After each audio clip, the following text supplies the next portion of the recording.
Hi business owners, my name is Dana Ball. I'm a small business attorney here in Utah, and we are just here to help you as a business owner face reality and hopefully get you out of your comfort zone a little bit with what we discussed today. Is it possible, do you think, to bring civility back to our workplaces? There's a lot that we could have conversations about regarding civility, whether it's outside of work or within the workplace. Civility is a hot topic right now, and sometimes I wonder, where did etiquette behavior, where did that go? We lost it at some point.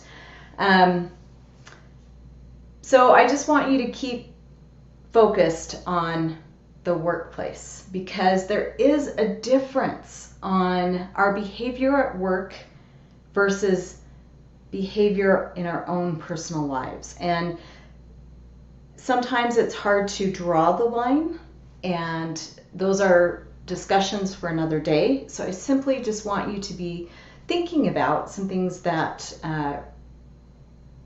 regard civility, because I believe as a former employment attorney who sued businesses for sexual harassment, hostile work environment, I believe that if you can manage civility in your workplace, you will decrease those instances that turn into full-blown lawsuits.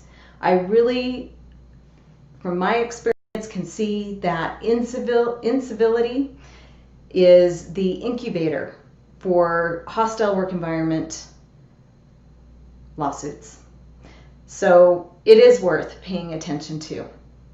And often we find that individuals in the workplace just simply have absolutely no idea that their behavior is crossing a line.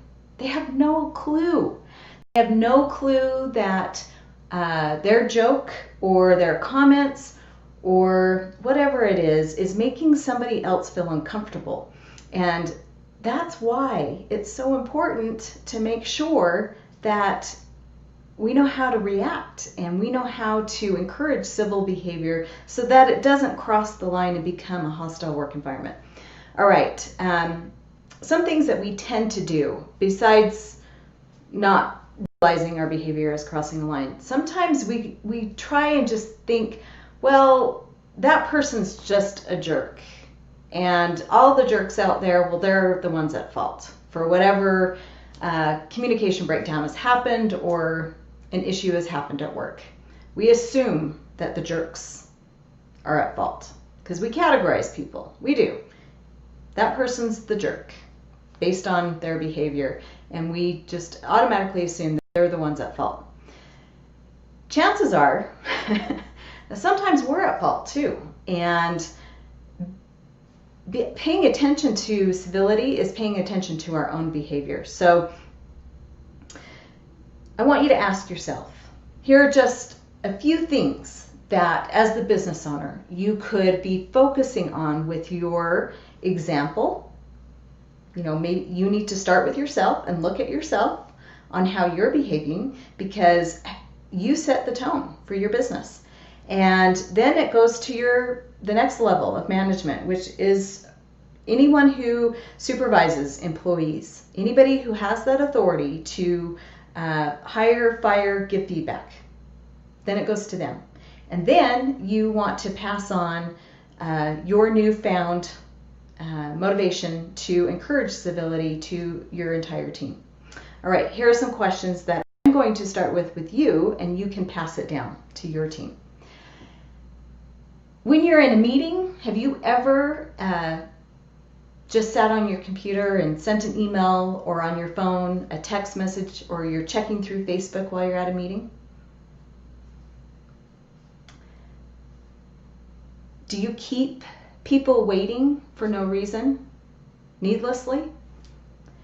Do you sometimes fail to acknowledge others? Maybe a new employee it's their first time attending a meeting. Maybe you didn't introduce them, or you forgot to introduce somebody one of your staff members to a colleague, or, it's just really, I'm talking about some simple things, right? How about invitations that come to you over email or voicemail messages? Do you ignore those sometimes and forget, or intentionally just don't respond?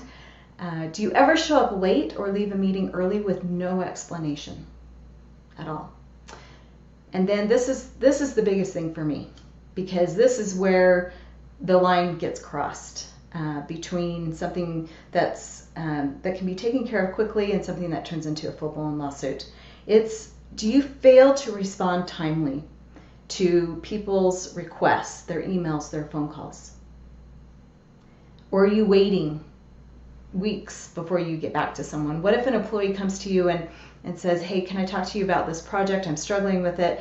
And you listen to them and you say, okay, let me think about it and I'll get back to you. And then you never get back to them. Okay, it's rude. I'm calling it like it is. It's rude. All of these examples is behavior that is just simply rude.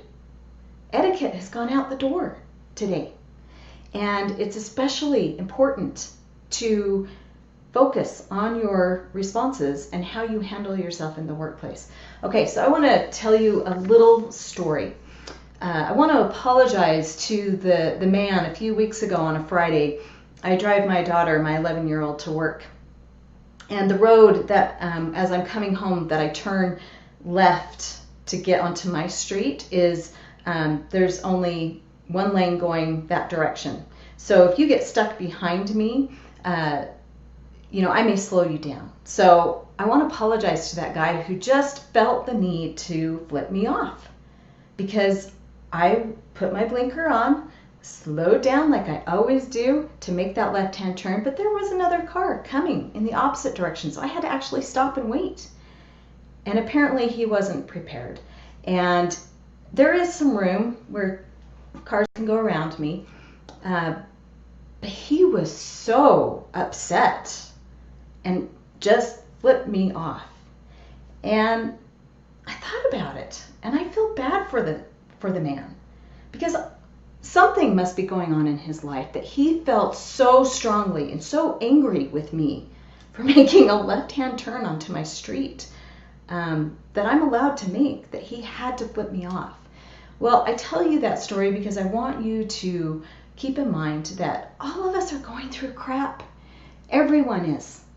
So all of your employees, your business partners, the colleagues you work with, everyone is going through their own personal crap. Just like you. And we need to be mindful of our own behavior. That's a start. And not take it out on the world. Take it out on your coworkers or colleagues. Civility is good for business owners. It really is. And people are most likely going to support you and work harder for you in return if you are civil with them and you lead by that example. So, final note, you do not have control over other people. I know it's a shock, but nobody does. We can only control ourselves. So you have a choice with every single interaction. Do you want to lift people up or hold them down? When we are attentive, smiling, not interrupting, that is likely going to be reciprocated and it spreads between colleagues. Just go to Disneyland and see for yourselves. It's a perfect example. All right, final question. When you are exposed to rudeness, how likely are you to help that person or share with them an idea at work? Think about that. Thanks for joining us today.